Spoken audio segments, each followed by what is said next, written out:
ายดีทุกคนตอนนี้เฮากะอยู่ที่วัดศรีเมืองเนาะพอดีว่าสิมาขอพรหนึ่งในโอกาสวันเกิดน้องไลลาขอบใจเด้ออันนี้กะโมใจแล้วใจแล้วไปเฮาสิมาขอพรกับมาสูตรรดน้ำเนาะโอเคก็กราบที่ต้องหากราบของก็กราบเนาะนะคนละหาสิบไปลูกโดยเย็บแน่นต้องไปบาปแล้วพี่นี่กันมาสู้รถน้ำเขาคืออะไรสู้ไปเนี่ยน่ะสวยมัน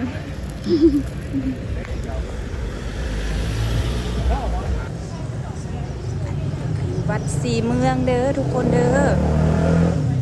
แล้วตอนนี้น้องไลลากะสิไปขอพรแล้วก็สิมาสูตรรดน้ำเนาะเพราะว่าน้องไลลากะสิฮอด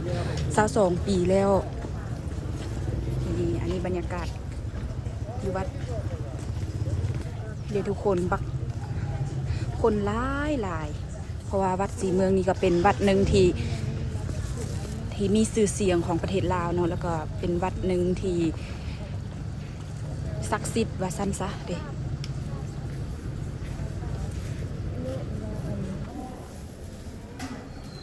ทุกคนตอนนี้เฮาก็สิมาจัดดอกไม้ใส่พระธาตุแล้วก็สิไปไหว้บูชาเพิ่นแล้วก็ขอพรน้ำเพิ่นเนาะทุกคนอันนี้ก็คือดอกไม้ที่เฮาจะไปบูชาเพิ่นอันนี้ก็โมทุกคนหลายส่วนใหญ่เพิ่นกาจะมาบูชาเรื่องขอพรเรื่องการงานการเงินจังซีเพราะว่าวัดนี้นั้นเพิ่นว่าศักดิ์สิทธิ์หลายเนาะอันนี้คือวัดย่าแม่ศรีเมือง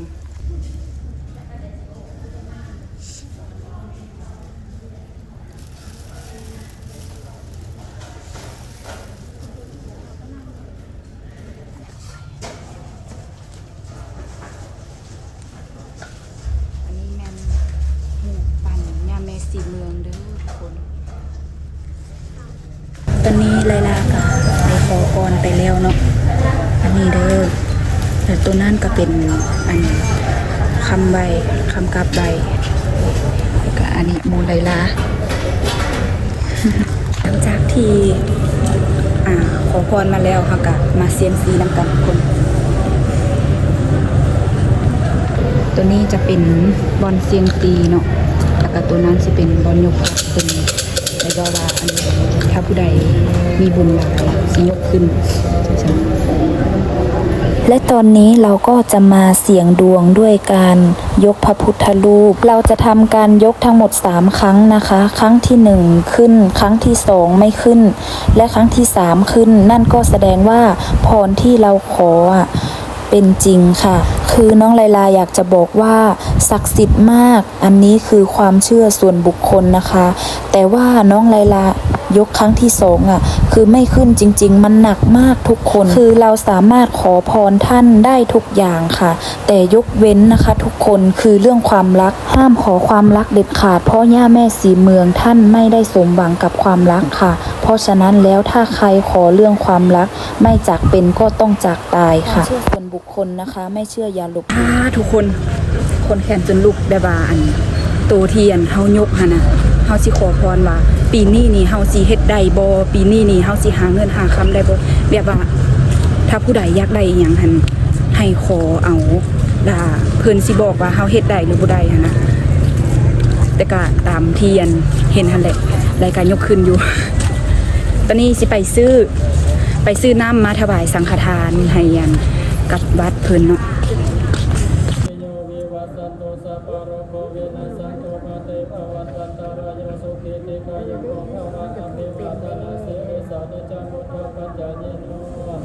จัตตารธรรมวัฏันติอายุวันโนสุขัง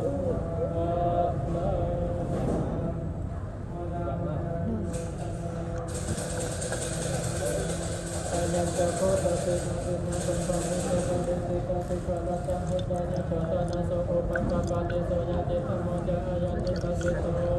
เส ปิตานาโพสะจักกตาโอลาลาปาลาจาเปนานานาตาเตมุตุเมหิปุญญังปัสสะนานาปะพันติสัพเพสัตตาสุขิตาวันตุสัพเพสัตตาอเวราวันตุสัพเพสัตตาอปัญญปัสสะวันตุสัพเพสัตตาอเนกาวันตุสัพเพสัตตาสุขีตานังปริหารันตุสุขีสุขี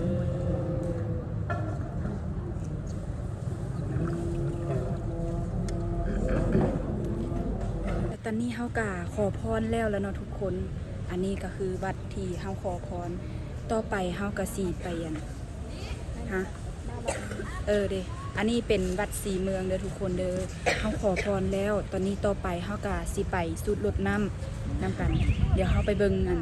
เฮาสูดรดน้ำกันเด้อทุกคนเด้อโดย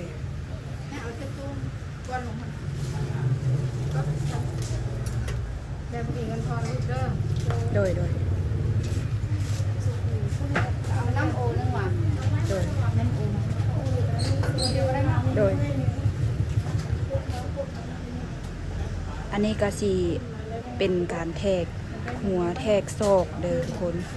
เพิ่นสิเอาเทียนเพิ่งเนาะแทก ของที่ใหญ่ไม่กินเลยแต่มันทำ มือยาวนี่แหละ แปลวออก อืม มันก็เป็นแพ็คมันเจอในกล่องแสบ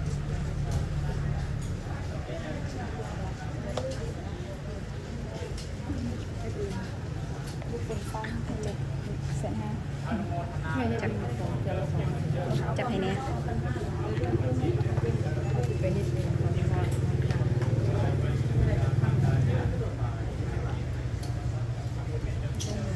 ท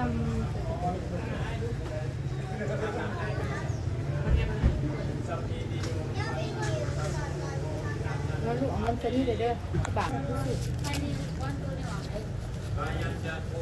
ใส่ตึมบ่ไปตา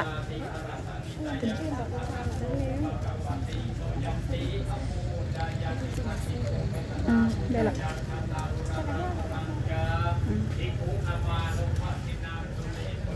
สุกิตาโหนตุสัพเพสัตตาเวราโหนตุสัพเพสัตตาอัมพยาปัญชาโหนตุสัพเพสัตตาอนิกาโหนตุ ฮัลโหลนี่ใส่คนหนึ่งเลย ก็จะเอามาวัดวัดแขก ใส่ วัดแขกแล้วส่วนอะไรบ้าง ตอนนี้ทุกคนไลลากับมูกะได้เฮ็ดบุญมาแล้วเนาะก็คือมื้อนี้ไลลากับมูก็ได้เฮ็ดบุญขอพรแล้วก็ถวายสังฆทานแล้วก็สูตรรดน้ำสำหรับไลลาก็คือเนื่องในโอกาสวันเกิดไลลาเนาะแล้วก็รู้สึกว่ามื้อนี้ก็รู้สึกว่าแบบได้บุญหลายอิ่มอกอิ่มใจได้บุญเมื่อฝากเบอร์ทุกๆคนแล้วก็ฝากพ่อแม่พี่น้องทางฝั่งไทยนำเด้อสำหรับคลิปนี้ก็สิขอจบซ้ำนี้เด้อคลิปหน้าเจอกันบ๊ายบาย